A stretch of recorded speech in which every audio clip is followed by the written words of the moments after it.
दोस्तों हिंदी मीडियम और English medium के लिए मैथमेटिक्स का सॉल्यूशन देखेंगे इस वीडियो में, तो ध्यान रखना है आपको। और पूरा वीडियो का आधा घंटा आप देख लीजिए, आपको पूरा मैथ क्लियर हो जाएगा। आपका मैथ आपको दिक्कत नहीं करेगा, पूरा सॉल्यूशन बताने वाला हूँ स्टेप बाय स्टेप। और इससे पहले बता दूँ आपको, हिंदी का और इंग्लिश का, साइंस का, मैथ का, सभी का सॉल्यूशन हमने अपलोड कर दिए हैं। आपके एसएसटी का और जो है संस्कृत, जो बचे हुए सब्जेक्ट हैं उनके भी अपलोड होने वाले हैं। तो बने रहिए इस चैनल पे और दोस्तों के साथ शेयर करना ना भूलिए। और इस वीडियो का जो पीडीएफ है उसको डाउनलोड करने के लिए डिस्क्रिप्शन बॉक्स में जाने से पहले उसका पासवर्ड देखने के लिए इस वीडियो को कंप्लीट देखिए। इसी वीडियो में आपको उसका पासवर्ड बताने वाला हूँ। तो यहाँ पर जो है आप देख रहे हैं, पहला क्वेश्चन से स्टार्ट करते हैं और पूरा सॉल्यूशन इंग्लिश मीडियम और हिंदी मीडियम दोनों के लिए देखेंगे। तो पहला क्वेश्चन इसमें पूछा गया है कि 17 का वर्ग क्या होगा। स्क्वायर बताना है, तो स्क्वायर क्या होता है, उसी संख्या को उसी संख्या से दोबारा गुणा कर देना। तो 17 इंटू 17 289 या 289 बोल सकते हैं। तो ये इसका आंसर बी हो जाएगा करेक्ट। ठीक है, अब आ जाइए नेक्स्ट क्वेश्चन पे। नेक्स्ट क्वेश्चन में पूछा गया आपसे, बहुपद जो है इसमें x की वैल्यू अगर रखते हैं तो इसका मान क्या होगा।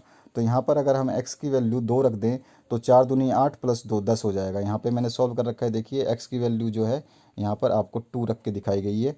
ठीक है, 4 इंटू 2, एक्स की जगह 2 रख दिया तो ये कितनी आ गई 10। तो ये इसका 10 आंसर जो है सही हो जाएगा। इसके आगे चलते हैं हम नेक्स्ट क्वेश्चन पे। तो यहाँ पूछा गया आपसे, द्विघात बहुपद जो है यानी कि पॉलिनोमियल जो है, इसमें आपको शून्यांकों का योग बताना है। तो पहले शून्यांकों को आपको निकालना होगा। शून्यांकों को निकालने के लिए इसके फैक्टर करने पड़ेंगे, इस वाली वैल्यू के फैक्टर करने पड़ेंगे। इसमें क्या है, ये दो वाला जो 2x है इसको ऐसा टुकड़ा करना है कि इन दोनों के टुकड़े को गुणा करे तो 8 आए और जोड़े घटाए तो वापस से -2 हो जाए। तो देखिए यहाँ पर ये है आपका समीकरण और इसके टुकड़े कर दिए हमने अंदर। देखिए -4 + 2x, अगर -4 + 2x को वापस -4x + 2x को वापस आप सॉल्व करेंगे तो वापस से -2x ही आएगा। और 4 इंटू 2 कितना होता है, 8 होता है। तो ये हमने इस तरह से फैक्टर कर दिए, फिर कॉमन ले लिया और कॉमन लेके x की वैल्यू जो है 4 आई और x की वैल्यू -2 आई। अब शून्यांकों का योग करना है आपको। तो आपका एक बार तो 4 आया है, एक बार -2 आया है, तो इन दोनों को जोड़ेंगे तो -2 ही आएगा। तो इसका आंसर जो है सॉरी +2 आ जाएगा। तो इसका आंसर क्या होगा, सी ऑप्शन करेक्ट हो जाएगा। अब समझ में आ गया आपको। चलिए आगे देखते हैं नेक्स्ट क्वेश्चन को। यहाँ पूछा गया आपसे, साइन π/6 का मान आपको बताना है। तो साइन π/6 यानी पाई की वैल्यू कितनी होती है, 180 होती है। अपॉन में 6 से काटेंगे तो 30 आएगा। साइन 30 की वैल्यू होती है 1/2। ये किसी को याद रहता है नहीं रहता है, ये बहुत सारी प्रॉब्लम है बच्चों के साथ। तो मैं इसका एक टेबल बनाने का तरीका बता दूंगा, कभी ज़िंदगी में नहीं भूलेंगे। 8th क्लास के बच्चों को बताया था, उन्होंने भी मतलब अभी तक भूले नहीं है, यानी कि आप लाइफ में नहीं भूलेंगे। इसमें कोई एक ऐसी ट्रिक है जिसको आपको याद भी नहीं रखना है, वो ट्रिक ऑटोमेटिक काम करती है। तो मैं उसका टेबल बनाने का तरीका आपको वीडियो के बाद में 2-3 दिन बाद में बना दूंगा, तो आप उसको देख करके सीख सकते हैं। अब इसके बाद में आगे आ जाते हैं हम नेक्स्ट क्वेश्चन पे। तो नेक्स्ट क्वेश्चन में पूछा गया है, यहाँ पर जो है आंसर बता दिया मैंने, 1/2 होगा। तो 1/2 बी ऑप्शन आपका इसका करेक्ट होगा। पांचवा जो क्वेश्चन है इसमें पूछा गया आपसे कि एक खंबे की जो परछाई है उसके लंबाई के बराबर है, यानी कि जो ये परछाई है ये इसके लंबाई के बराबर है। यानी कि अगर ये लंबाई h है तो परछाई भी h है। बस ये डायग्राम बनाने का मतलब ये है कि आपको समझ में आए। तो यहाँ पर ये थीटा मान लेंगे हम इस एंगल को, और tan थीटा हमारा क्या होता है, AB/BC। अच्छा, ये किसी को पता ही नहीं होगा कि tan थीटा की वैल्यू कैसे पता चलेगी। तो देखिए आपको एक फॉर्मूला याद रखना है, जिसको बोलते हैं हम लाल बट्टे कक्का। आपने पढ़ा भी होगा, नहीं पढ़ा है तो कोई बात नहीं, अभी आपकी स्कूलेज की दिक्कत हो। के लाल बट्टे कक्का ये है। तो ये पहली वाली जो वैल्यू है ये साइन को शो करती है, दूसरी वाली वैल्यू है जो कोस को, और तीसरी वाली जो है ये टेन को बताती है। तो पहला जिस अगर हम देखें टेन की वैल्यू निकालनी है तो टेन क्या है इसमें, तीसरी वाली वैल्यू साइन कॉस टेन, ऐसे चलना है आपको। तो एल मतलब लंब, लंब क्या है इसमें, देखिए ये है। और आधार नीचे क्या है, ए मतलब आधार। तो यहाँ पे के मतलब कर्ण, ए मतलब आधार और एल मतलब लंब होता है। तो ये आप इसको जब यहाँ पे पुट कर देंगे तो देखिए यहाँ पे H/H आ जाएगा, H से कट जाएगा तो 1 आ जाएगा। तो टेन थीटा की जो वैल्यू है वो आ जाएगी 1। और टेन थीटा 1 कब होता है, जब थीटा का मान 45 होता है, तो टेन थीटा 1 होता है। ये मैंने आपको बताया, मैं टेबल बना के बता दूंगा कैसे याद रखना है आपको। ठीक है, तो वो लाल बट्टे कक्का आपको फॉर्मूला याद रखना है, साइन कोस टेन की वैल्यू उसी से निकल जाती है आसानी से। उसको भी समझा दूंगा जो वीडियो बनाऊंगा उसमें।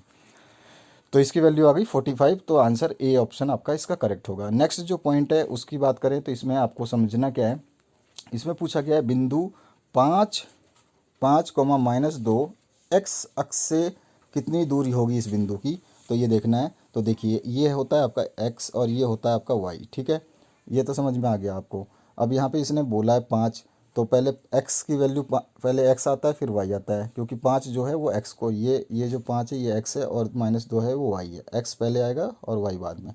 तो 5 देखेंगे तो 5 पॉइंट गिन करके हमने ये इसको ट्रिक कर दिया। इसी तरह यहाँ पर आपका जो है -2 नीचे की तरफ आता है, यहाँ पॉजिटिव होता है, ये इधर नेगेटिव होता है, और x जो है इधर नेगेटिव होता है और इधर पॉजिटिव होता है, ठीक है। तो इस तरह से हमें देखना होता है। तो यहाँ पर हमने इसको देखा और इसको सॉल्व किया तो क्या मिला हमें, हमें एक चीज़ मिली कि ये जो x से जो दूरी है इसकी वो -2 ही है। तो इसका आंसर एक्चुअली में -2 ही आएगा, जो कि ऑप्शन में नहीं है। अगर मिसप्रिंट है तो इससे मिलता जुलता जो आंसर है बी, इसको करेक्ट करना है आपको। बी ऑप्शन इसका करेक्ट है, ठीक है। वैसे तो एक्चुअल आंसर -2 ही होगा। इसके आगे आ जाइए, नेक्स्ट क्वेश्चन में पूछा गया आकृति में जो है आपको समानांतर है, डी ई बी सी के पैरेलल है, डी ई बी सी के पैरेलल है, ए डी 4 सेंटीमीटर है, बी डी जो है आपका 6 है, ए ई 5 है, तो ई सी बताना है। तो बहुत सिंपल है, आपको करना क्या है, आपको देखो, आपको आपने ये पढ़ा होगा क्या नाम है, बेसिक प्रोपोर्शनलिटी थ्योरम, बीपीटी। तो बीपीटी अगर नहीं पढ़ा होगा, क्लासेस नहीं चली थी, तो आपके बीपीटी में क्या होता है, ऊपर वाला जो हिस्सा होता है उसके अपोन में नीचे वाला हिस्सा बराबर होता है अगले ऊपर वाले हिस्से के अपोन में नीचे वाले हिस्से के। तो इसको देख लीजिए यहाँ पर, यानी कि जो आपका ए डी है, A D upon B D हो जाएगा, ये रहा बी डी। इसी तरह से ए ई अपॉन ई सी हो जाएगा, ठीक है। अब इन सभी की वैल्यू दे रखी है यहाँ पर, देखिए 4 दे रखी है, 6 दे रखी है और 5 दे रखी है। इन सभी को रख देंगे तो ई सी की वैल्यू निकल जाएगी और इसी की वैल्यू जो हो जाएगी 7.5। तो इसका आंसर जो है आपका सी ऑप्शन करेक्ट होगा, ठीक है। 7.5 जो है इसका राइट आंसर होगा, 7.5। आगे चलते हैं नेक्स्ट क्वेश्चन पे, उसको समझते हैं। 3 संरेखीय बिंदु से गुजरने वाली वृत्तों की संख्या बतानी है। संरेखीय बिंदु मतलब एक जो है आपका एक ही लाइन पे 3 बिंदु है, एक बिंदु ये हो गई, एक बिंदु ये हो गई और एक बिंदु ये हो गई, 3 लाइन, एक ही लाइन पे 3 बिंदु हैं। अब इससे गुजरने वाली वृत्त जो है बतानी है। तो तीनों से तो कोई भी वृत्त गुजरेगी नहीं। अगर मैं गुजारना चाहूँ तो इसको पकड़ सकता हूँ, ये वृत्त गुजर सकता है, इस बिंदु को छोड़ दिया। या फिर अगर हम चाहें तो हम क्या करें, इन दोनों पॉइंट को पकड़ के एक वृत्त बना सकते हैं, तो भी एक पॉइंट बच गया। और फिर अगर हम चाहें तो हम दोनों को पकड़ के बना सकते हैं, तो भी फिर एक पॉइंट बच गया। यानी तीनों पॉइंट कभी भी नहीं आएंगे, चाहे कुछ भी बना ले, कैसे भी व्रत ऐसे भी बनाए व्रत, तो एक ही पॉइंट मिल रहा है। तो इस तरह से हमने देखा कि कोई भी पॉइंट से हमारा जो व्रत नहीं मिल रहा है, यानी कि इसका जो आंसर होगा वो क्या हो जाएगा आपका 0। इसके बाद में गोले का व्यास दे रखा है, व्यास यानी कि आपका डायामीटर दे रखा है, और आपको वॉल्यूम निकालना है, यानी कि आयतन निकालना है, ठीक है। तो गोले का आयतन क्या होता है, 4/3 पाई आर क्यूब। तो सबसे पहले हमें इसका व्यास दे रखा है तो आर निकाल लेंगे। तो यहाँ पे देखिए डायामीटर यानी कि व्यास है और आर जो है रेडियस है, ये निकाल दिया। इसका आधा होता है, 6 का आधा 3 रेडियस हो जाएगा।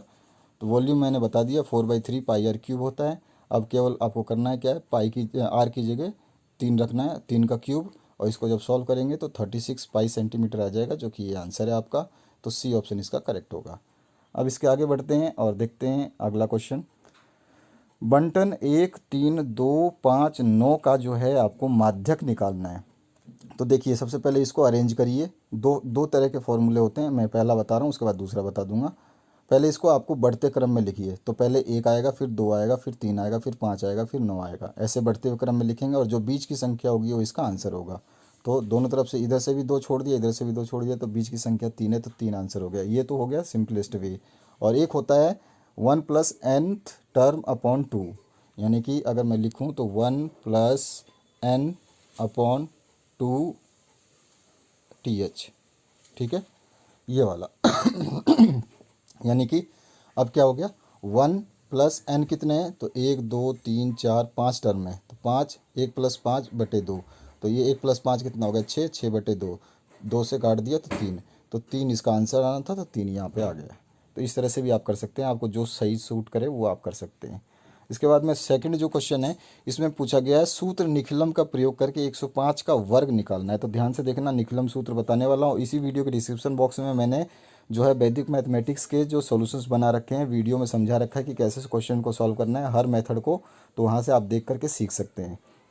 तो सूत्र निकलम क्या होता है, सूत्र निकलम होता है जब स्क्वायर निकालते हैं तो पहले नंबर आता है, संख्या जो दे रखी है हमें वो संख्या आएगी, और फिर प्लस में विचलन होगा यानी कि डेविएशन होगा, और फिर डेविएशन का स्क्वायर होगा। यहाँ पे मैंने लिखा भी है, एन नंबर मतलब एन ओ मतलब नंबर होता है और डी मतलब डिफरेंस या विचलन होता है। हिंदी और इंग्लिश मीडियम के लिए लिख दिया ताकि दिक्कत ना हो। बेस जो है आधार, वो हमें संख्या के हिसाब से, तो संख्या आपकी 105 है तो ये 100 के आसपास है, इसीलिए बेस हमने लिया 100। और हमें डिफरेंस निकालना है तो हमें संख्या में से जो है बेस लिया है उसको माइनस करते हैं। संख्या हमारे पास 105 है, इसमें से 100 माइनस किया तो 5 हमारे पास विचलन आ गया, यानी डी की वैल्यू हमारे पास कितनी आ गई, 5। अब हम इसको फॉर्मूले में रख देंगे। तो फॉर्मूला आपके सामने अभी भी मैंने बताया, इसको दिखा देता हूँ दोबारा। ये रहा फॉर्मूला आपके सामने, इसमें नंबर है जो कितना है 105, और डेविएशन डी जो है ये कितना है 5 अभी निकाला हमने, और डी स्क्वायर फिर से डी स्क्वायर कर देंगे। ठीक है, इसी तरह से रख के अब 105 प्लस 5 कितना हो गया 110, और 5 का स्क्वायर कितना हो गया 25। ठीक है, अब यहाँ पर कितना आ गया संख्या 11025। अच्छा, यहाँ पे दोनों संख्या दो क्यों ले रखी है, यहाँ से एक इधर क्यों नहीं भेजा, क्योंकि हमारे जो बेस में 2 जीरो हैं तो हर जगह ओब्लिक में दो ही संख्या होती है। यहाँ पे भी 25 होगा, यहाँ पे भी 505 होगा, यहाँ पे भी 12 होगा, हर जगह पे दो संख्याएं होनी चाहिए। ये नियम होता है। अगर वीडियो देखेंगे वैदिक मैथ्स की तो ज़्यादा समझ में आ जाएगा। अब आगे बात करते हैं क्वेश्चन नंबर 3 की। तो 12 का घन फल सूत्र निखिलम से आपको निकालना है। तो इसमें सूत्र निखिलम मैंने जो है पहले आपको स्क्वायर का बताया, अब क्यूब का बताता हूँ। तो क्यूब में क्या होता है, सब बेस होता है, फिर नंबर प्लस 2 इंटू डेविएशन होता है, फिर सब बेस होता है, फिर 3 इंटू डेविएशन का स्क्वायर होता है, फिर डेविएशन का क्यूब होता है। ये फॉर्मूला आपको याद रखना है क्यूब के लिए। यहाँ पे मैंने बता दिया, सब बेस मतलब उपाधार, बेस मतलब आपका आधार, और डिफरेंस जो होता है डी विचलन। तो सबसे पहले बेस देखिए, 12 है आपका, संख्या कितनी है 12 है क्वेश्चन में। तो 12 किसके आसपास है 10 के आसपास, तो बेस हो गया 10। और डेविएशन अभी निकालना बताया मैंने आपको, जो कि आप बोल सकते हैं डिफरेंस या विचलन हिंदी में लिखोगे तो विचलन कितना हो गया 12 माइनस 10 बराबर 2। तो डी आ गया हमारे पास। अब सभी को इस फॉर्मूले में रख देंगे, ऊपर वाला जो फॉर्मूला अभी मैंने बताया आपको इस वाले फॉर्मूले में रख देंगे।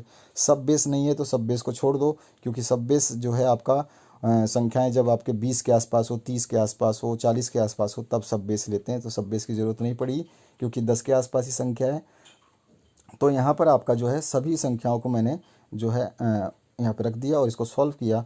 तो यहाँ पे देखिए, यहाँ पे 8 आया और यहाँ पे 12 आया। अब आपको मैंने बताया कि बेस में जितने जीरो होते हैं उतने ही आपके ये डब्बों में एक एक संख्या होनी चाहिए। तो इधर तो 8 है, सही है, एक ही संख्या है, लेकिन इधर 12 है, दो संख्याएं हैं, 1 और 2। तो इसमें से एक को इधर फॉरवर्ड कर देंगे, दूसरी तरफ भेज देंगे। ठीक है, तो एक को उधर भेजेंगे तो 17 हो जाएगा, यहाँ पे बचेगा 2, और तो यहाँ पे हो जाएगा 17, इधर बचेगा 2 और यहाँ बचेगा 8। तो ये 1728 इसका आंसर हो गया। ठीक है, अब इसके बाद में और बहुत बढ़िया से समझना है तो आपको वीडियो के लिंक में आपको मिल जाएगी इसकी वो वीडियो दूसरी, जिसमें आपको बताया है हमने कि ये विधि कैसे काम करती है। बहुत अच्छे से समझाया गया, बहुत सारे क्वेश्चन सॉल्व किए हैं, तो आपको वहाँ से बहुत क्लियर, साफ साफ डाउट क्लियर हो जाएंगे आपके।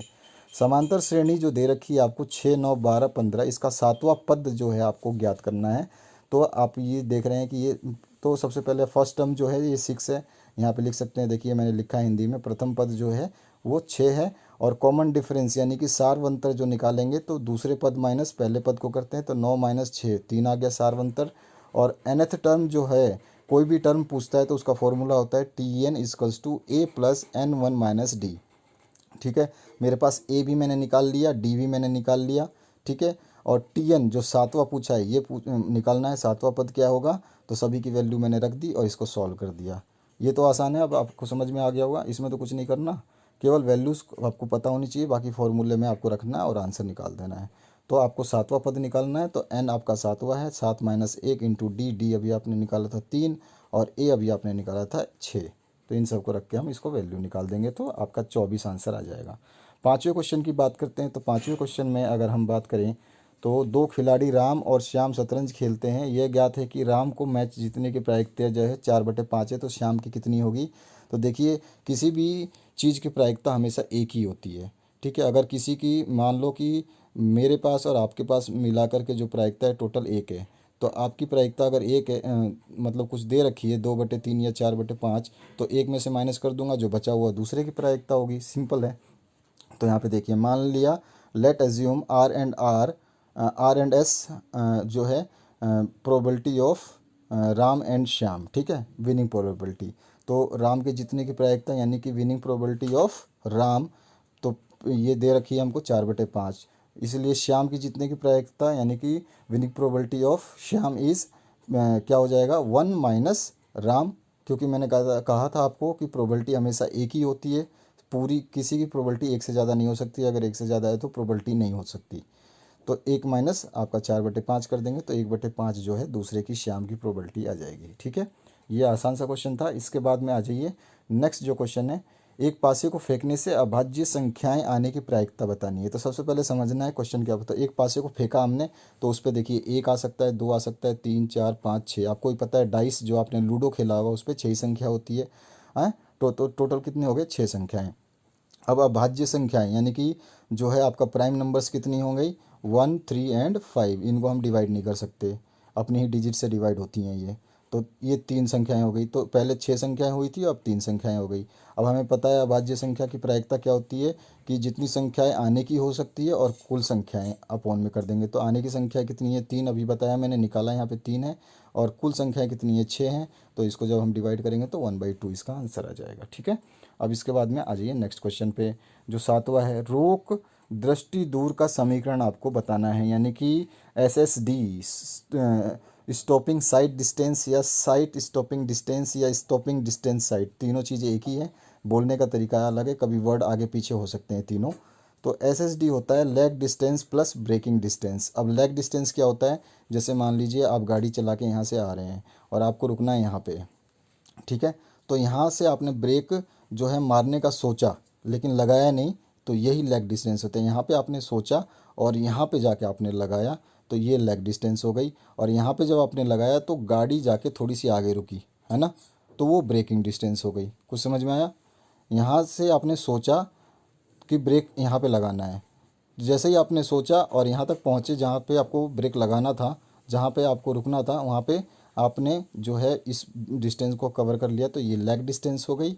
और जब आपने ब्रेक मार दिया तो गाड़ी थोड़ी बहुत सरक के गई है आगे, हल्की फुल्की जैसे भी गई है, वो आपका ब्रेकिंग डिस्टेंस हो गया। तो इसको SSD बोलते हैं। और इसमें होता है इसका फॉर्मूला VT + V² / 2GF। ठीक है, इसका ये फॉर्मूला होता है। और इसमें क्या होता है, V मैं बता देता हूँ। V होती है आपकी रफ्तार, ठीक है। T टाइम होता है जब आप सोचते हैं कि अब ब्रेक मारना है, वहाँ जाके रुकना है, उतने देर में आपका जो है ब्रेक नहीं लगता, लेकिन आप थोड़ा आगे चले जाते हैं, और जब ब्रेक मारते हैं तो और आगे चले जाते हैं।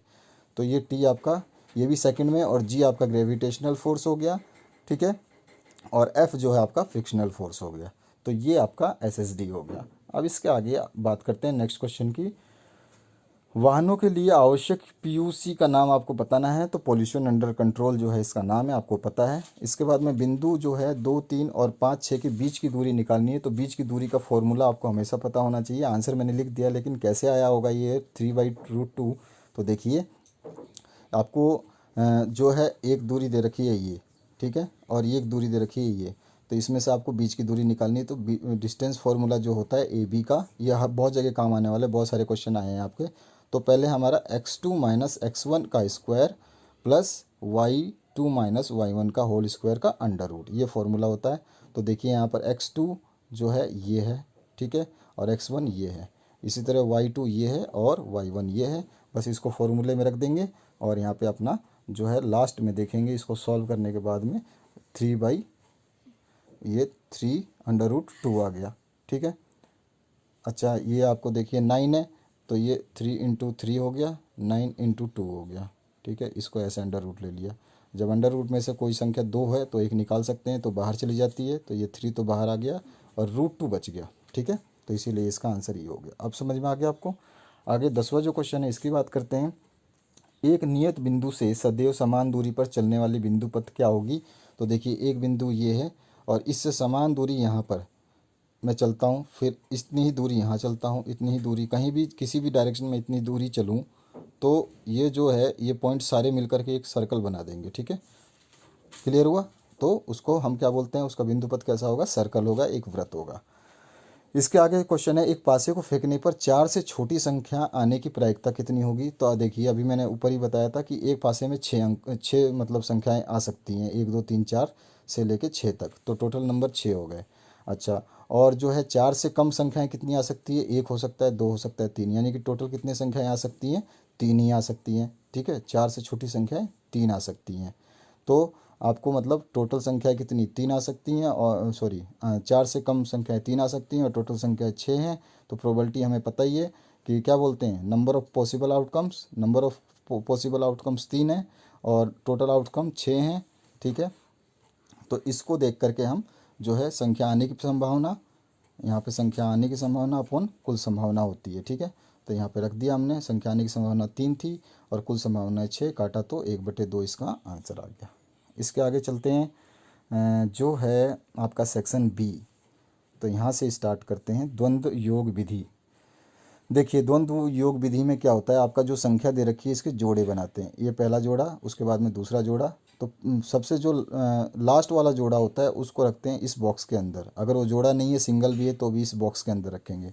और बाकी के पीछे वाले जोड़े जो इस साइड होते हैं उन सबको रखते हैं इस तरफ, जो ये वाला मैंने 25 लिखा है इस वाली लाइन में। ठीक है, ऐसे रखना है आपको। अब देखिए, अब करना क्या है, ये 72 आया, इस 72 को सबसे पहले क्या करना है, डिवाइड करना है। इस 72 को डिवाइड करना है, स्टेप लिखा हुआ है मैंने, ये लिखना भी होता है स्टेप आपको। तो 72 को डिवाइड करना है ऐसी द्वंद्व से, द्वंद्व यानी कि आपका जो जिसका स्क्वायर से ऐसे डिवाइड करना है कि ये 72 आराम से कट जाए या उसके आसपास हो। तो देखिए 9 × 9 करूँगा तो 81 हो जाएगा, ज़्यादा चला जा रहा है। 8 × 8 64, ये इससे कम है। ठीक है, इसके पास में क्या है 64, तो 8 स्क्वायर को मैं करूँगा तो ये कितना आ जाएगा 72 - 64 8 आ जाएगा। तो जो पहले तो आपको जो 8 लिखना है जिससे आपने डिवाइड किया है वो 8 आपने यहाँ लिख देना है।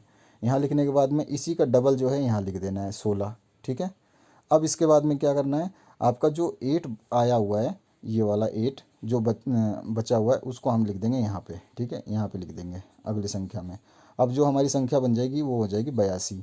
अब पहली बार जब डिवाइड किया है, दूसरी बार पहली बार जब माइनस किया है तो दूसरी बार करेंगे डिवाइड, फिर माइनस, फिर डिवाइड, ऐसे चलता है। पहले आपका माइनस, फिर डिवाइड, फिर माइनस, फिर डिवाइड, माइनस, डिवाइड। तो 82 हो गया। और 82 को आपको देखिए किस संख्या से भाग देना होता है, इस वाली संख्या से, ये भाग देने के लिए। ठीक है, तो ये वाली संख्या भाग देने के लिए।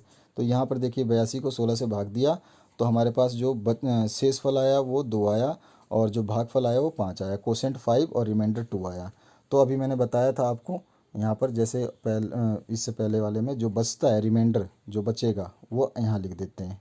ठीक है, और जो कोसेंट है वो उसके नीचे लिख देंगे जिसके आंसर है। ठीक है, अब क्या करेंगे, नेक्स्ट डिजिट फिर से आपकी नई बन गई 25, है ना, 25 बन गई। अब इससे पहले हम आगे देखते हैं।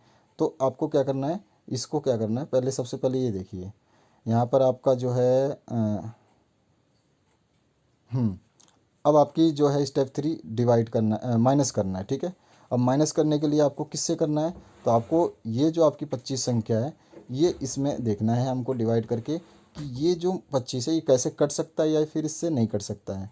तो अभी क्या करेंगे, हम जो आपकी संख्या है इसको ले लेंगे। आपके पास स्टेप नंबर 3 जो है 16 आ गया। ठीक है ना, 16 आ गया यहाँ पे, सॉरी 16 नहीं, यहाँ पे 25 आएगा, 25 आएगा, 25 आ गया। और 25 में ऐसी कौन सी संख्या से हम इसको डिवाइड करें, यहाँ पे ये गलत लिख दिया है, मिस्टेक है ये। यहाँ पे 25, सॉरी ये नई संख्या 25 है, 25 में से कौन सी संख्या का स्क्वायर करें, तो 5 का स्क्वायर कर सकते हैं। ठीक है ना, तो 5 का स्क्वायर करें तो यहाँ पे क्या आ गया 0। जब 0 आ जाए तो हम आगे कुछ भी नहीं लिखते हैं, हमारा सॉल्यूशन यहीं ख़त्म हो जाता है। तो इसका आंसर आ गया 85। ठीक है, इस तरह से इसका पूरा वीडियो मैंने बना रखा है स्टेप बाय स्टेप एक्सप्लेन करके, तो आप वीडियो के डिस्क्रिप्शन बॉक्स में देख सकते हैं। क्वेश्चन नंबर 13 की बात करें, एक द्विघाती बहुपद ज्ञात करना जिसके शून्यांकों का योग क्रमशः -3 और 2 हैं। तो देखिए यहाँ पर मैंने सॉल्व कर रखा है इंग्लिश मीडियम हिंदी मीडियम के लिए। तो यहाँ पे सबसे पहले मान लिया कि हमने जो है अल्फ़ा और बीटा जो है उसके शून्यांक है, तो शून्यांकों का योग दे रखा है -3। ठीक है, तो इसको हम लिख सकते हैं -b/a भी लिख सकते हैं, ये फॉर्मूला होता है इसका, alpha plus beta equals to -b/a। और -b/a आपको 3 दे रखा है, अगर -3 दे रखा है इसका अपॉन में 1 तो लिख ही सकते हैं, तो भी ये -3 ही रहेगा। समझ में आ रहा है, तो इसके बटे में 1 लिख दिया, यानी कि a की वैल्यू 1। और शून्यांकों का गुणनफल भी दे रखा है उसने, अल्फ़ा इंटू बीटा, यानी कि ये होता है c/a, तो 2/1 कर सकते हैं, 2 वैल्यू दे रखी है। और हम जानते हैं द्विघाती समीकरण जो होता है वो होता है आपका ax² + bx + c। तो यहाँ पे a तो हमारे को 1 है, सब जगह पे 1 ही आ रहा है। x² जो है आपका यहाँ पर जो है आपको x² तो x² रहेगा, बी की वैल्यू क्या है, अभी देखिए बी की वैल्यू हमने अभी अभी यहाँ पे देखा, ये बी क्या होता है, मैंने बताया आपको शून्यांकों का योग, और सी क्या होता है, शून्यांकों का गुणा। तो योग किसके बराबर है, -3, तो जो यहाँ पे माइनस माइनस था वो प्लस हो गया था, तो +3, और यहाँ पर आपका x×2 ये दे रखा है आपको 2, इनको रखा समीकरण में, तो समीकरण हमारी जो है ये बन जाएगी x² + 3x + 2 = 0। तो ये इसका आंसर होगा। इसी तरह इंग्लिश में भी मैंने सॉल्व कर रखा है, तो आपको हिंदी में समझा दिया, ऐसे ही इंग्लिश में भी लिख रखा है, आप देख सकते हैं इसको। इसके आगे जो क्वेश्चन है, असामी का जो है x बड़ा है और बराबर है 2 के, तो इसको बताना है आपको। तो सबसे पहले जो है यहाँ पे मैंने लाइन लिख दी है कि कैसे कैसे क्या ग्राफ खींचा, देखिए अब मैं बताता हूँ आपको क्या करना है। x जो है यहाँ पे जो दिया हुआ है ध्यान रखना है, x को बोल रहा है बड़ा है और बराबर है 2 से, तो यहाँ पर जो है x की वैल्यू क्या आ जाएगी, तो x यहाँ पे पॉजिटिव है, इधर जाएगा माइनस हो जाएगा 2 बराबर जो है आपका ये 0 हो जाएगा, यानी कि आपको x की जो वैल्यू है वो कितनी रखनी है, 2 के बराबर। तो यहाँ पर x इस 0 से 2 तक जाएंगे, यहाँ पर 2 पे चले गए। अब जो है कथन में ये सत्य नहीं है कि x जो है वो 2 से बड़ा हो सकता है कि नहीं हो सकता है, तो यस x तो बड़ा हो सकता है, इधर की तरफ जा रहा है, ठीक है ना, x बड़ा हो सकता है ना 2 से, तो 2 से बड़ा जा रहा है, तो इधर वाले लाइन को सेट कर देंगे, ठीक है। 2 पॉइंट पे एक लाइन ऐसे खींचेंगे, ऐसे ही बस जितनी बड़ी आप मर्जी उतनी बड़ी खींच लो और इधर सेटिंग कर दो, पूरे रीजन को भी कर सकते हो, कोई दिक्कत नहीं है। तो इस तरह से आपको बनाना है, इसमें पैमाना ज़रूर लिखें। इसके बाद में आपका जो है नेक्स्ट क्वेश्चन, 2 sin 45 डिग्री कोस 45 डिग्री का मान ज्ञात करना है। तो मान आपको याद होगा तो ही आप ज्ञात कर सकते हैं। तो 45 का मान जो होता है 1/2 होता है कोस का, और आपका साइन का भी √1/√2 होता है। इन सभी को रखेंगे और सॉल्व करेंगे तो आंसर एक आ जाएगा। 16वां जो क्वेश्चन है, एक पहाड़ी पर ढलान क्षैतिज जो है 60 डिग्री का कोण बनाता है और शिखर तक पहुंचने में 500 मीटर चढ़ना पड़ता है, तो पहाड़ी की ऊंचाई निकालनी है। तो यहाँ पे देखिए, इसको समझिए, यहाँ पे मैंने समझा रखा है। तो मान लीजिए हमने इस डायग्राम के हिसाब से मान लिया इस जो पहाड़ी की हाइट जो है वो h है, ठीक है, और वो जो है ढलान उसका वो यहाँ पर 60 डिग्री का कोण बनाता है, और इस ढलान की जो हाइट दे रखी है वो 500 मीटर दे रखी है, ठीक है। अब आ गया बात समझ में, तो यहाँ पे मैंने सब कुछ लिख दिया है। अब आपको ये वाली चीज़ निकालनी है, ये 60 डिग्री है, तो साइन 60 क्या होता है, BC/AC। अभी मैंने बताया साइन क्या होता है, लंब बटे कर्ण। लंब क्या है इसमें, h, ठीक है, और कर्ण क्या है 500, तो h/500, ठीक है। यानी कि ये क्या है परपेंडिकुलर और ये क्या है हाइपोटेनस। इसके बाद में इसको पक्षांतरण कर देंगे, तो h की वैल्यू जो है उसको मतलब इधर से उधर क्रॉस मल्टीप्लाई कर देंगे, इसको ऐसे ऐसे क्रॉस मल्टीप्लाई करके जो है हम इसको निकालेंगे। तो h की वैल्यू क्या आ जाएगी, आपके सामने लिखा हुआ है 250/√3, ये इसका आंसर हो जाएगा, ठीक है। h निकालना था हमें। अब इसके आगे जो है अगर आप अंडर रूट की वैल्यू नहीं जानते हैं तो सॉल्व करने की ज़रूरत नहीं है, आपको फुल मार्क्स मिल जाएंगे। आगे जो आकृति दी गई है इसमें जो है बताया इसने कि जो ओ है ये वाली 5 सेंटीमीटर है, और ए बी जो है पूरी की पूरी रेखा ये 8 सेंटीमीटर है, और आपकी जो ओ डी है ये आपकी एक जीवा पे लंब है, ये जीवा है इस पे लंब है। इतना समझ में आ गया। अब आगे देखिए इसको सॉल्व कैसे करना है, तो ये बता देता हूँ मैं आपको। अब देखिए आपको ये पता है कि जो ये ए बी है ये किसके बराबर है, AC + CB के बराबर, तो ये लिख दिया हमने, ठीक है। और ये कितने के बराबर है, 8 के बराबर है, क्वेश्चन में दिया हुआ है आप देखोगे। तो हम इसका ये आधा हिस्सा निकालेंगे, तो ये आधे में डिवाइड हो रहा है तो /2 कर देंगे, तो ये 4 सेंटीमीटर आ गया।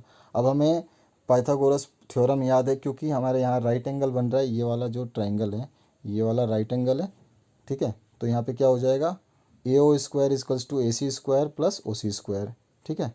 ये वाला जो है आपका कर्ण स्क्वायर बराबर क्या होता है, आधार प्लस लंब का स्क्वायर। अब कर्ण की वैल्यू भी है, आधार की वैल्यू है आपके पास है, तो आपका लंब निकल जाएगा, ठीक है। तो लंब निकाला हमने 3, आ गया समझ में। तो यहाँ तक कितना आ गया 3, और आपको ये पूरा पता है कि क्वेश्चन में गिवन है, ये भी क्या है त्रिज्या है, ये टोटल दे रखी है 5, 5 माइनस 3 निकाल देंगे तो कितना बचा 2, तो CD कितना आएगा 2। तो यहाँ पर आपका जो देखिए CD बराबर 2 सेंटीमीटर यहाँ पे आंसर निकाल दिया है। इसके आगे चलते हैं 18 क्वेश्चन, एक 10 सेंटीमीटर की रेखाखंड खींच करके 2:3 में इसको बांटना है। तो देखिए 10 सेंटीमीटर की रेखा है और उसको बांटना कितना है 2:3 में। ये बहुत सरल विधि बताई है मैंने। तो टोटल कितने अनुपात में बांटना है, टोटल हो गया आपका 5:5 को 5 अनुपात में बांटना है 10 सेंटीमीटर लाइन को, यानी कि एक जो अनुपात है एक एक हिस्सा कितने का आएगा 2 सेंटीमीटर का। अब क्या करना है हमें कि अपने स्केल में या डिवाइडर में 2 सेंटीमीटर नाप के इस लाइन को काट देना है, 2-2 सेंटीमीटर पे काट देंगे, ठीक है। और लास्ट वाली जो पार्ट को है इससे मिला देंगे, ठीक है, 5वें पार्ट को, और पहले दूसरे पार्ट को 2, ये 2 और फिर ये वाला 5वें से। तो ये पूरी लाइन जो है ये 2 हो गया और ये 3 हिस्से में बट गई। यहाँ पे 1 2 देखिए, 1 हिस्सा 2 हिस्सा और ये 3 हिस्सा, और ये पहले वाली 1 हिस्सा और ये 2 हिस्सा। तो इस तरह से हमें करना है। मैंने इंग्लिश में यहाँ पे सोल्यूशन दे दिया, इसको हिंदी में भी लिख सकते हैं। यहाँ पे बहुत ही आसान तरीके से समझाया है, आप देख सकते हैं। इसके आगे जो 19वां क्वेश्चन है, इसमें बताया गया एक सीधे 12 मीटर ऊंचे पोल के शीर्ष पर सीसीटीवी लगाए ताकि पोल के शीर्ष से 13 मीटर दूर तक देखा जा सके। यानी कि जो है यहाँ पर आपका ये पोल पे सीसीटीवी लगा और ये जो है 13 मीटर दूर तक देख सकता है। पोल की लंबाई दे रखी है, ये चीज़ें दे रखी है, तो ये निकाल सकते हैं आप आराम से पाइथागोरस थ्योरम से, ठीक है ना। तो यहाँ पाइथागोरस थ्योरम यूज़ किया और इसको निकाल दिया, कोई भी दिक्कत नहीं आएगी आपको। अब सेक्शन सी की बात करते हैं। तो सेक्शन सी में आपके जो है 1 बिंदु 2 बिंदु 3 और 4 बिंदु दे रखे हैं। इसको बताना है कि ये जो वर्ग के शीर्ष हैं। तो सबसे पहले आपको इसकी डिस्टेंस निकालनी पड़ेगी। डिस्टेंस फॉर्मूला हमने स्टार्टिंग में ही देखा था, तो चलिए यहाँ पे भी दिखा देता हूँ आपको क्या करना है, पी क्यू निकालना है। तो पहले आपको क्यू का फर्स्ट पार्ट और फिर पी का फर्स्ट पार्ट का होल स्क्वायर, फिर आपको क्यू का सेकंड पार्ट और पी का सेकंड पार्ट का होल स्क्वायर। आप देख रहे हैं यहाँ पर, मैं आपको दिखा दूँ तो अगर आप समझ नहीं पा रहे हैं तो दोबारा दे देता हूँ। पी क्यू है तो देखिए पी और क्यू, ठीक है। अब पी क्यू है ना, तो क्यू का पहले लेंगे, हमेशा बाद वाले का पहले लिया जाता है। तो क्यू का फर्स्ट पार्ट यानी 3, तो देखिए 3 आ गया। और फिर इसके बाद में पी का फर्स्ट पार्ट, तो फर्स्ट पार्ट ले लिया, और ये भी माइनस का साइन आएगा क्योंकि आपका क्या होता है x2 माइनस x1 का whole square plus y2 minus y1 का होल स्क्वायर, ये इसका अंडर रूट है, ऐसे होता है। तो ये फॉर्मूला है जो स्टार्टिंग में बताया था, वही वाला। इसी तरह क्यू आर का निकालेंगे। तो क्यू आर में भी देखिए आर का पहले लेंगे, आर का 1 है, वो आर का 1 है, ठीक है। फिर क्यू का लेंगे, फिर आर का 2 लेंगे, फिर क्यू का लेंगे। तो देखिए यहाँ पर और यहाँ पर ले रखा है। तो सभी की वैल्यू क्या आ रही है, ये आ रही है, ये है। तो यानी कि वर्ग है, यानी कि स्क्वायर है, तो सारी की सारी साइड्स क्या होंगी, बराबर होंगी। ये साइड ये साइड ये साइड बराबर होगी। लेकिन ये तो आपका रोम्बस भी हो सकता है, रोम्बस में भी तो साइडें बराबर होती हैं, है ना। तो रोम्बस के लिए तो आपका ये डायगोनल छोटे बड़े हो सकते हैं, लेकिन स्क्वायर में आपके डायगोनल छोटे बड़े नहीं सेम होते। तो स्क्वायर निकालना पड़ेगा। यानी कि स्क्वायर निकालने के लिए डायग्राम के हिसाब से आपको क्या क्या निकालना है, तो आपको एस क्यू निकालना है और पी आर निकालना है। तो पी आर के लिए वही फॉर्मूला, पी के कोऑर्डिनेट ऊपर दिया हुआ है, उसमें से आर के कोऑर्डिनेट को माइनस करेंगे। तो पहले पी आर की बात हो रही है तो पहले R1 लिखेंगे, फिर P1 लिखेंगे, फिर R2 लिखेंगे, फिर P2 लिखेंगे और सोल्यूशन कर देंगे। इसी तरह से डायगोनल QS निकाल देंगे। तो इसमें पहले S1 लिखेंगे, फिर आपका Q1 लिखेंगे, फिर S2 लिखेंगे, फिर Q2 लिखेंगे। तो देखिए इसका भी 4 आ रहा है और इसका भी 4 आ रहा है, तो डायगोनल भी बराबर आ गए। यानी कि ये क्या है, आपका एक वो स्क्वायर है, यानी कि वर्ग है, ठीक है। तो यहाँ पे मैंने लिख दिया है कि since P Q R S सब बराबर है और इसका डायगोनल भी यानी विकर्ण भी बराबर है, तो ये क्या है, स्क्वायर है। अथवा में सिद्ध करना है, दो समान कोणिक त्रिभुज परस्पर समरूप होते हैं। समान कोणिक मतलब क्या होता है, इक्विएंगुलर मतलब कि इसका ये कोण ये कोण ये कोण दूसरे वाले के ये कोण ये कोण ये के बराबर हो, ठीक है। ये हो गया समझ में। तो क्वेश्चन में ही दिया हुआ है सब कुछ, तो बस हमें लिखना ही लिखना है। तो यहाँ पर देखिए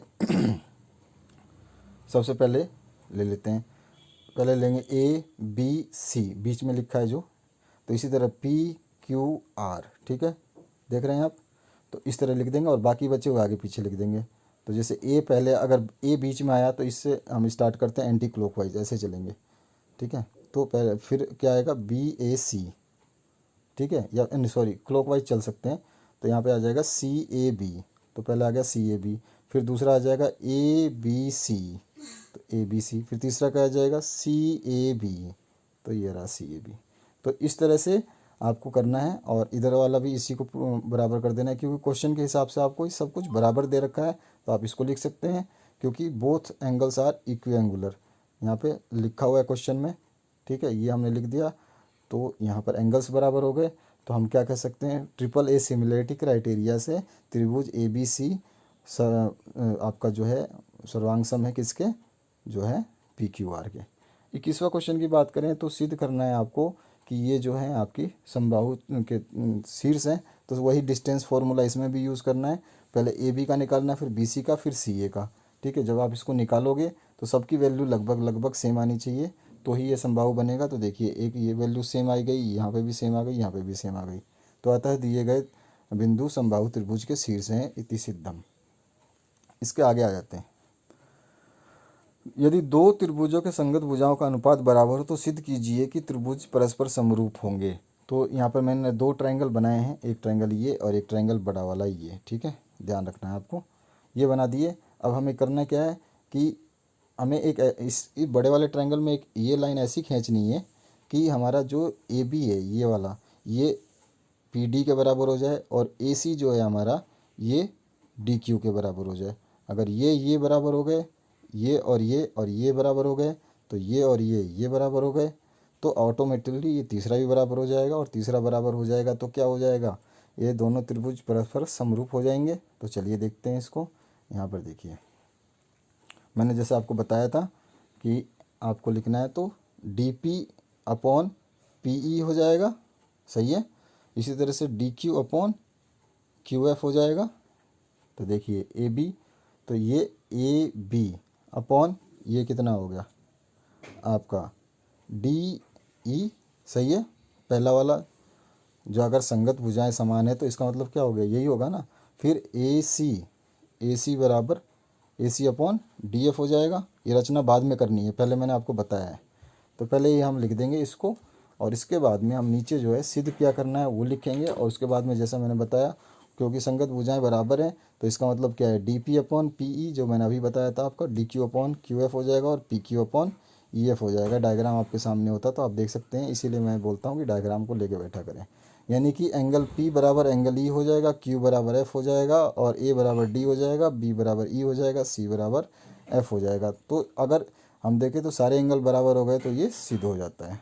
इसके बाद में 22वां जो क्वेश्चन है, इसमें बोला है कि अर्धवृत्त की त्रिज्या 7 सेंटीमीटर है, तो वृत्त जो बना हुआ है इसकी आपको जो है क्षेत्रफल निकालना है। तो बहुत ही सिंपल है। देखिए ये पूरा सर्किल होता तो ऐसे होता, मतलब ये ऐसे होता पूरा सर्किल। दोबारा बना देता हूँ, ये सर्किल जो है ये पूरा का पूरा ऐसे होता। अब इसमें ये हाफ है, सर्किल का आधा है, तो इसीलिए अर्धवृत्त हो गई। और अर्धवृत्त में ये जो चीज़ है यहाँ तक कितनी है, 7 है, ठीक है। और ये भी कितनी है, 7 ही है पूरी, ठीक है ना। ये अर्धवृत्त का है, ये दोनों तरफ 7 7 है। तो इसका आर कितना हो जाएगा छोटे वाले वृत्त का, 7 का आधा, क्योंकि पूरा आधा पूरा तो ये 7 है, तो आधा कितना हो जाएगा 3.5। और हमारे को पता है छोटे सर्कल हो चाहे बड़ा सर्कल हो, फॉर्मूला क्या होता है, pi R square. Pi R square में आर की वैल्यू निकाल ली थी, रखेंगे तो आंसर आ जाएगा 38.5 सेंटीमीटर स्क्वायर या वर्ग सेंटीमीटर।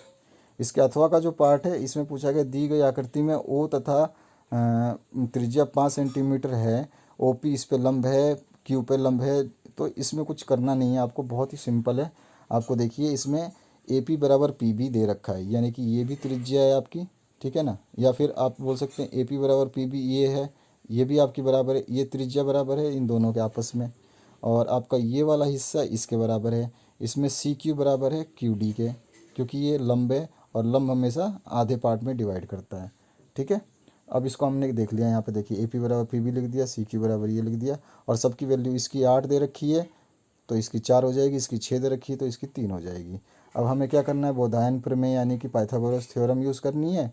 और जो जो वैल्यू है ओ ए की, वो 5 सेंटीमीटर त्रिज्या है यानी कि रेडियस है, और 4 सेंटीमीटर अभी अभी हमने ए पी निकाला तो इसकी वैल्यू आ जाएगी 9, ठीक है ना।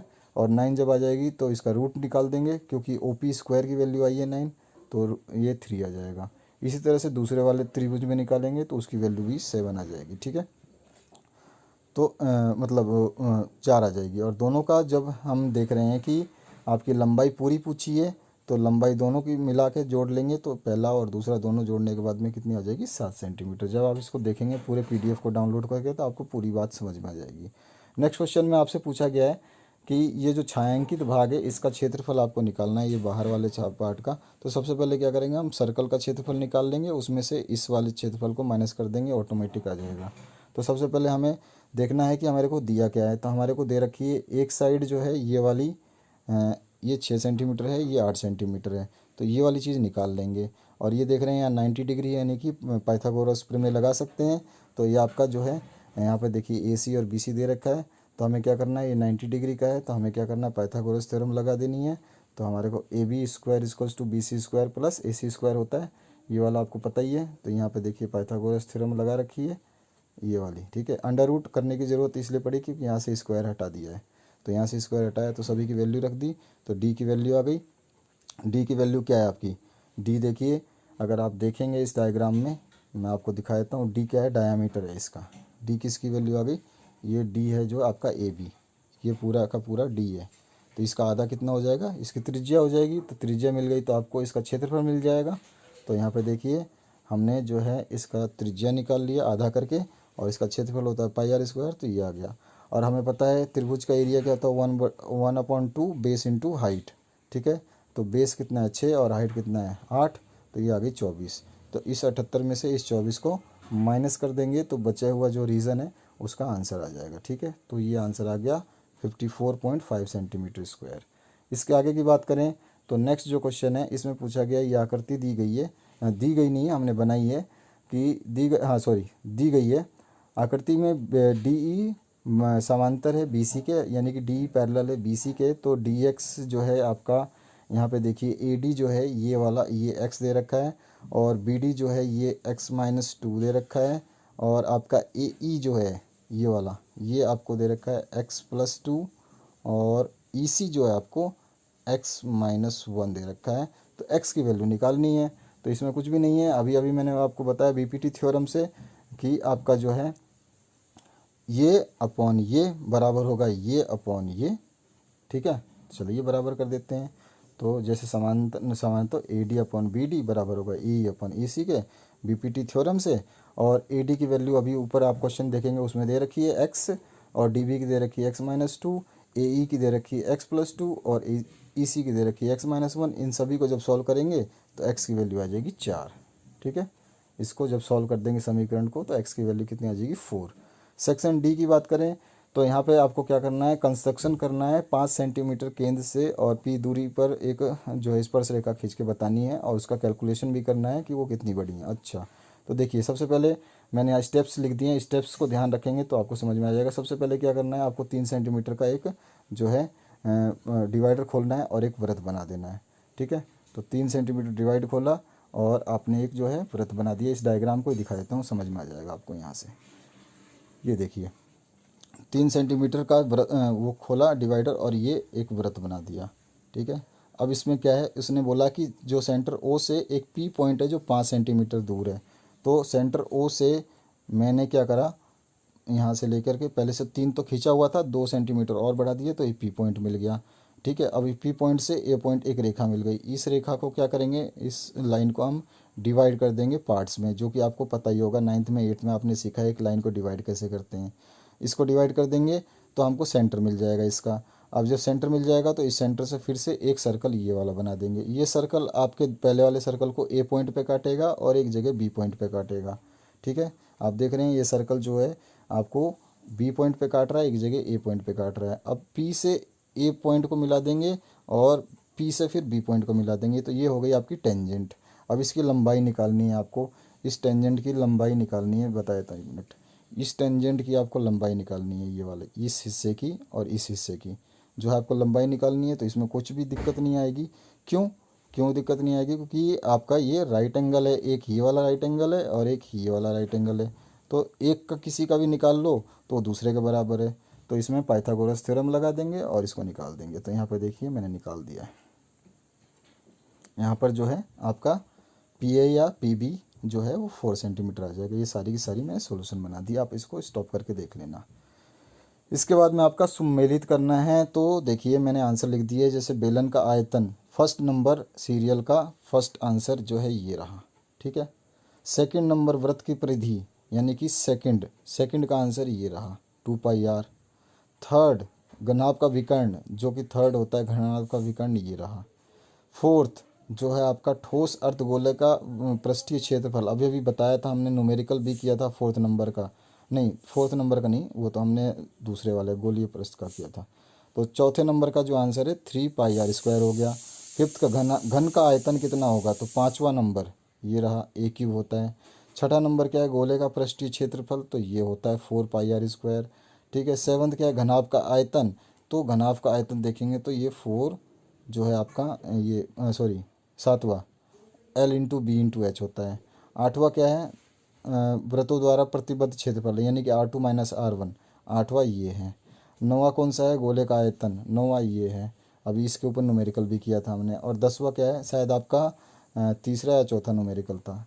और बेलन का पृष्ठीय क्षेत्रफल क्या होता है, 10वां, तो 10वें का आंसर ये रहा।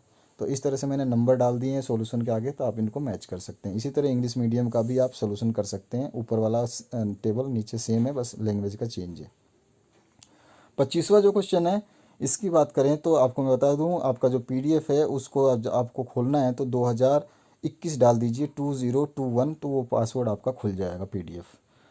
अब आगे बात करते हैं निम्नलिखित समीकरण का आपको हल करना है। तो सबसे पहले देखिए समीकरण को आपको करना क्या होता है, जैसे पहली समीकरण दे रखी है तो इसमें x की वैल्यू निकालेंगे, और दूसरी जब y वाली समीकरण लेंगे तो उसमें y की वैल्यू निकालेंगे। तो देखिए इसको हॉल किया, इसको मतलब पक्षांतरण या बोलते हैं क्या, साइड चेंज किया, तो x की वैल्यू आ गई 6 - 3y। अब हम y की जगह अगर 1 रखेंगे तो क्या वैल्यू आएगी, y की जगह 2 या 3 रखेंगे तो क्या है, तो हमें 2-3 वैल्यू निकालनी होती है। तो y अगर 1 रखा तो x 3 मिला, और y 2 रखा तो x 0 मिला। इस तरह से आपको निकालना है। y 3 भी रख सकते हैं आप, y 4 भी रख सकते हैं, y 5 भी रख सकते हैं, y 6 भी रख सकते हैं, आपकी मर्जी है, कुछ भी रख सकते हैं, तो डरने वाली बात नहीं है, सेम ही आंसर आएगा।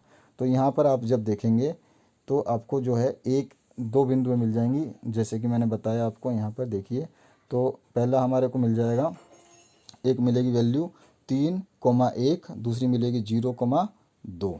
ठीक है, यानी कि x 0 तो y 2 और x 3 तो y 1। तो इसको मैंने लिखा हुआ है यहाँ पे, आप देख सकते हैं यहाँ पर 3,1,0,2 अभी बताया मैंने जो, इसको हमें ग्राफ में लगा देना है। तो हमें यहाँ क्या करना है, इसको ग्राफ में जो है देखिए नीचे ग्राफ बना रखा है, इसमें वो सारे पॉइंट लगा देने हैं। जैसे कि आपका पहला ही पॉइंट देखते हैं, ए जो है आपका, ये देखिए ए जो है ये 3,1 दे रखा है। तो 3,1 कैसे दिखाना है ये बताता हूँ, तो आप सारा मिला लोगे। 3,1 कैसे मिलाना है, 3 यानी एक्स पे, तो एक्स पे देखिए 1 2 3, तो 3 ये आ गया। ठीक है, 3 वाली लाइन ये आ गई।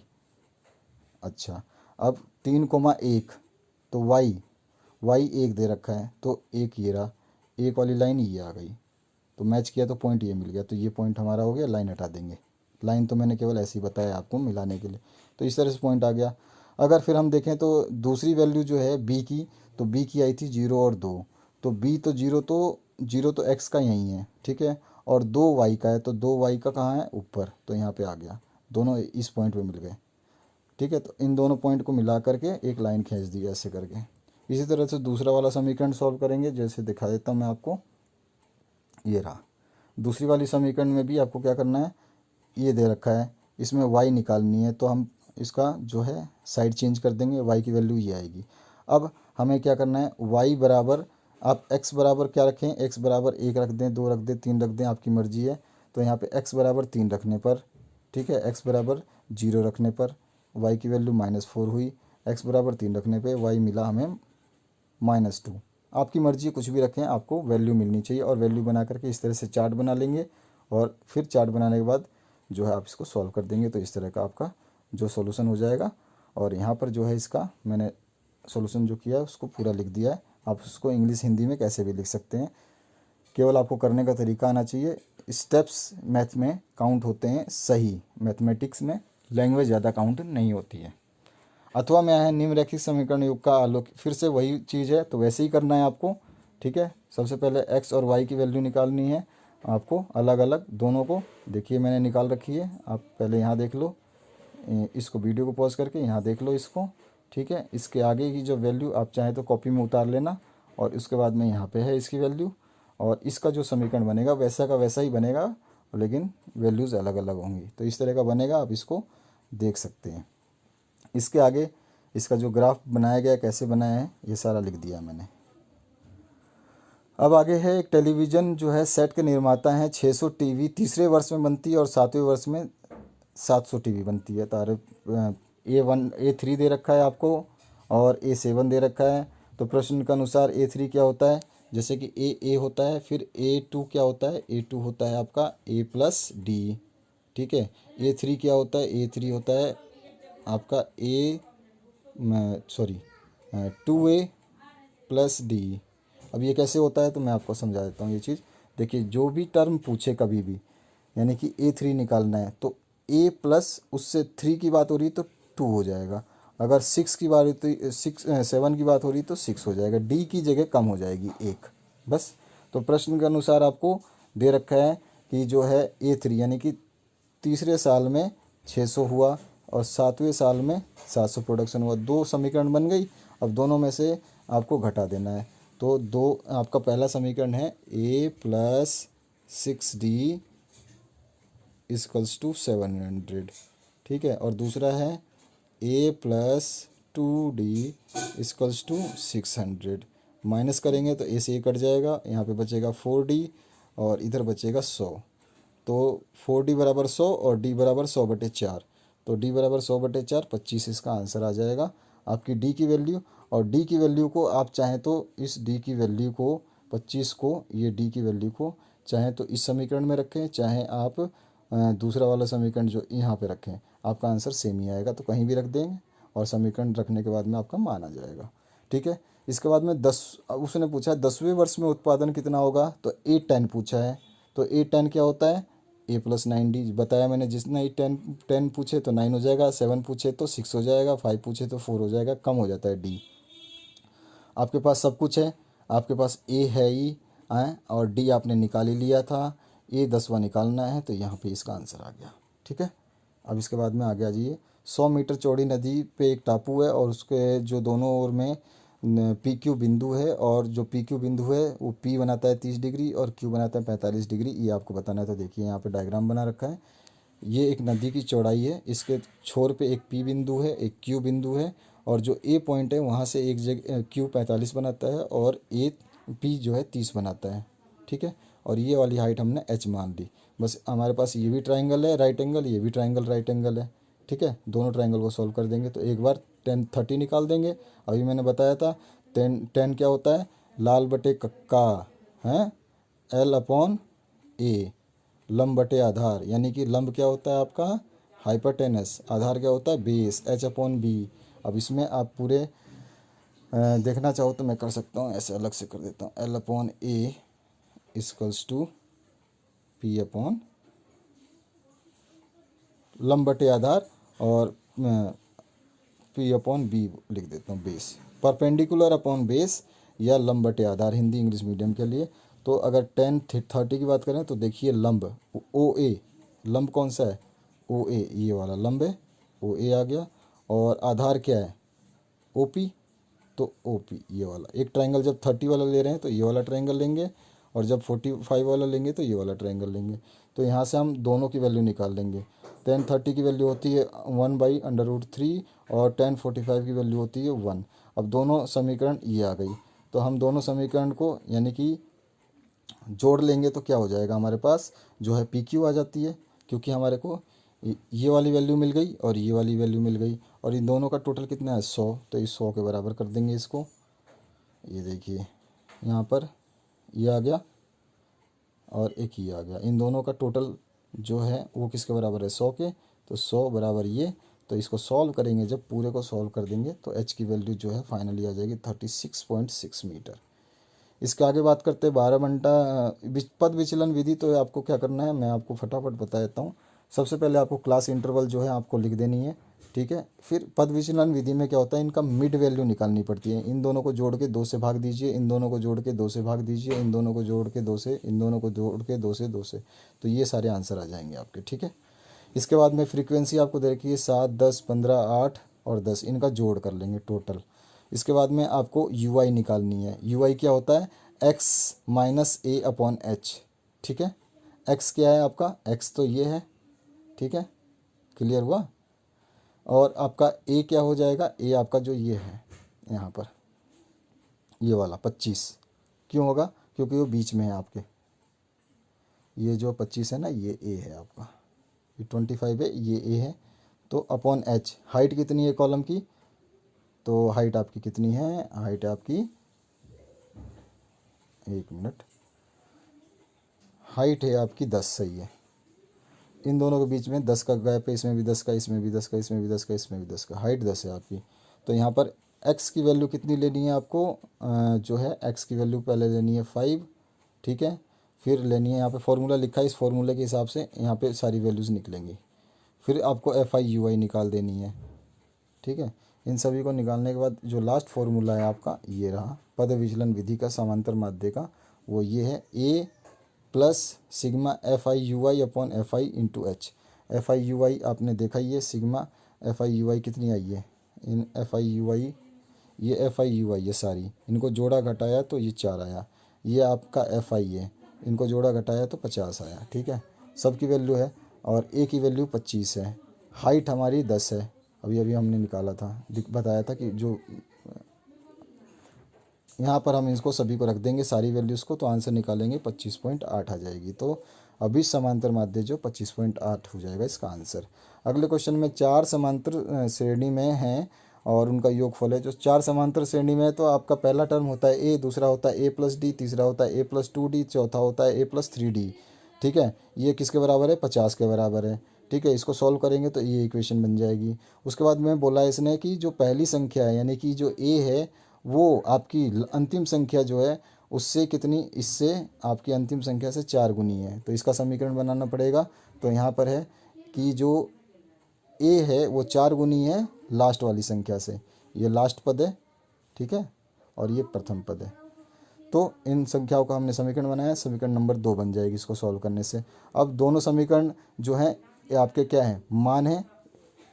अब इसमें हम क्या करेंगे, यहाँ पे d बराबर a आ गया, तो यहाँ पे d की जगह a रख सकते हैं फर्स्ट समीकरण में, ठीक है। तो यहाँ पर हम d के बराबर a रख देंगे और ये हमारे पास 5 आ जाएगा, ठीक है। सेकंड समीकरण में d की वैल्यू रख देंगे तो नंबर आ जाएंगे सारे। यहाँ पर अब हमारे पास देखिए, हमारे पास a भी निकाल लिया, d भी निकाल लिया, तो इन सभी जगह AD रखेंगे तो हमारे पास ये भी आ जाएगा, ये भी आ जाएगा, ये भी आ जाएगा और ये भी आ जाएगा, ठीक है। यानी कि ये भी आ जाएगा, ये और ये सब आ जाएंगे, ये ध्यान रखना है। तो चलिए इसको दिखा देता हूँ, नीचे इसका सोल्यूशन जो है ये आपके सामने इसको सॉल्व करके रखा है।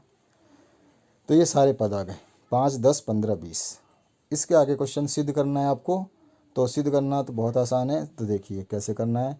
आपको इस वाली समीकरण का LCM ले लेना, ये LCM ले लिया, ठीक है। LCM लेने के बाद में ऊपर वाली चीज़ें आ जाएंगी, ठीक है, यहाँ तक सही है। अच्छा, इसके बाद में LCM लेने के बाद में जब आप देखेंगे तो ये आपका इसको, ये A+B का होल स्क्वायर है ऊपर वाला, तो उसको A+B का होल स्क्वायर खोल देंगे, ठीक है। तो अब आपके पास sine square plus cos square, ये दिखा देता हूँ, जो आपका ये साइन स्क्वायर और कोस स्क्वायर इन दोनों का योग कितना होता है, बीच में प्लस का साइन है ना, तो ये 1 के बराबर होता है। तो यहाँ पे 1 पहले से था और इन दोनों को मिला के 1 हो गया, 1 + 1 और बचा क्या, 2 cos थीटा, ये रहा अपॉन में, नीचे तो वो LCM है ही। अब आगे चलते हैं तो इन दोनों को जोड़ देंगे तो ये हो जाएगा 2 + 2 cos थीटा, और ये आपका ऑलरेडी है ही। क्लियर हुआ अभी तक, चलिए आगे बढ़ता हूँ अभी। अब आगे क्या करना है आपको, देखिए ये वाली चीज़ जो अभी मैंने बताई इसमें से कॉमन ले सकते हैं, तो ये 2 कॉमन ले लिया, यहाँ पे 2 कॉमन ले लिया, तो ये आपके पास आ जाएगा 1 + cos थीटा बचेगा ऊपर, और नीचे cos थीटा ऑलरेडी है, तो cos थीटा से cos थीटा वाला कट जाएगा, तो यहाँ बचेगा 2/sin, ठीक है। और 1/sin क्या होता है, कोसेक थीटा, तो ये 1/sin यानी कि 2 कोसेक थीटा, ये प्रूव हो गया, ठीक है। ये आंसर आपका आ गया। इसके आगे चलते हैं। यहाँ पर आपको जो टेबल बनानी है FI निकालनी है और आपको कम्युनिकेटिव फ्रीक्वेंसी CF निकाल लेना है। तो देखिए ये आपका जो है टेबल बना लिया हमने, ठीक है। अब इसके बाद में ये इसका जो है FI 6, 20, 44, 26, 3 और 1 जो दिए हुए हैं इसका सम कर लिया। इसके बाद में जो है इसका जो है हमें निकालना है CF, ठीक है। तो CF निकाल लेंगे, देखिए यहाँ पर आपकी जो संख्या है इसका CF निकाल लेंगे। CF कितना आ जाएगा, 26 आ जाएगा। क्यों आएगा 26, क्योंकि जो आपका F44 है, ठीक है ना, F44 है, यानी कि ये क्यों है 44, चलिए बताता हूँ। पहले तो आपको N निकाल लिया आपने, ये n निकाल लिया, 1 मिनट, ये n निकाल लिया तो n/2 करोगे तो ये 50 आ जाएगा। 50 कहाँ पे आपका बिलोंग कर रहा है, तो 50 40 और 55 के बीच में कर रहा है, तो 40 और 55 के सामने वाला जो है वो आ गया f, ठीक है। और सामने इससे जस्ट ऊपर वाला होता है CF, ठीक है, तो 26 आ गया। तो यहाँ पे हमने मेंशन इसीलिए कर रखा है। अब इन सभी को हमें फॉर्मूले में रख देना है और कुछ नहीं है, सब कुछ लिखा हुआ है यहाँ पे। आप देख सकते हैं कि क्लास इंटरवल कितना है, 40 से 55, तो इसका जो है L लेंथ कितनी है, 40 है, ठीक है ना, लोएस्ट टर्म। और फ्रीक्वेंसी अभी हमने F निकाला था 44, C निकाला 26, हाइट कितनी है कॉलम की, तो यहाँ से 40 से 55 के बीच में कितना गैप है, 15। इन सभी को फॉर्मूला में रखेंगे और इसकी वैल्यू जो है 48.18 आ जाएगी। अगला क्वेश्चन है 28वां, समांतर श्रेणी में आपको पद निकालना है। तो सबसे पहले देखिए, प्रथम पद आपका A दिया हुआ है, डिफरेंस जो है हम निकाल लेंगे, सेकंड में से फर्स्ट को माइनस कर देंगे।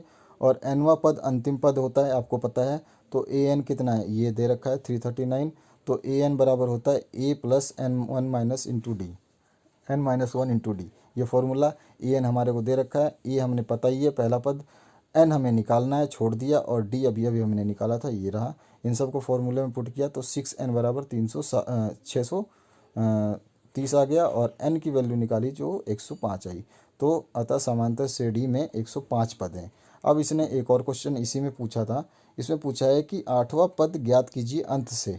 तो अंत से जो पद ज्ञात करने का सूत्र होता है Tn minus n minus 1 into D, ठीक है। तो Tn जो है अंतिम पद है आपका, ठीक है, समझ में आया। Tn क्या है, अंतिम पद आपका, तो ये है 639 जो दे रखा है आपको, an या Tn बोले। और n अभी अभी हमने निकाला था, नीचे यहाँ पर आपको दिखाया था मैंने, n जो है सॉरी, n आपको निकाला नहीं था, n आपको पूछा गया है, n आपको दिया गया ऑलरेडी क्वेश्चन में ही। n देखिए मैं दिखा देता हूँ, n जो है 8 है, ठीक है। तो n 8 की जगह n की जगह 8 रख दिया, और d आपके पास 12 है। इन सभी को हमने जब सॉल्व किया तो 543 आया। तो अंत से जो 8वां पद है वो 543 जो है आएगा, अंत से 8वां पद 543 आएगा, ठीक है। ये इसका सोल्यूशन है। इसके आगे आपको बताना है, फाइंड करनी है वैल्यू। तो यहाँ पे सबकी वैल्यू रख दी मैंने।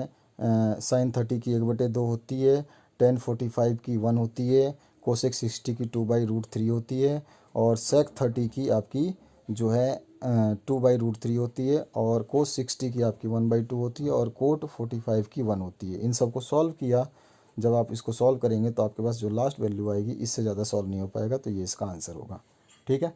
इसी के आगे फिर से आपका माध्यम अधिका वाला है, तो इसमें भी आपको वही करना है, सेम fx जो है आपको निकाल देनी है।